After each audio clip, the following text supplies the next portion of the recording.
Dennis Turner is live in Hill County tonight with the latest details from Whitney ISD. Dennis.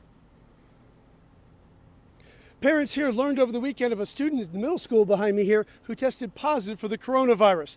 And while parents here may not have been too worried about sending their children to school initially, tonight they've become very worried. As parents lined up to pick their children up from Whitney schools, most conversations centered on COVID and the student here that caught the virus. They've only been in school since Thursday was their first day back, and it's only been 2 days, and we already got a case.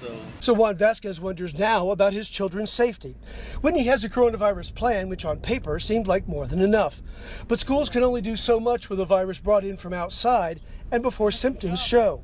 Reached by phone, Superintendent John McCullough says every place that student went got sprayed with disinfectant, and that contact tracing had begun for the students' contacts. Other sources tell us district leaders looked at security camera footage to help trace the students' movements.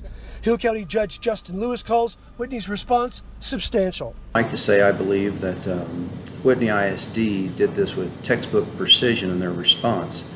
I'm proud of the way they've handled this, and I hope others can look at this as an example of how to do things. But it's how Whitney does things that still has parents and this grandparent concerned.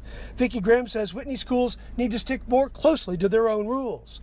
Enforce the rules more and make sure that they're 6 foot apart or what have you, and not bunch them all up in a classroom like they normally do.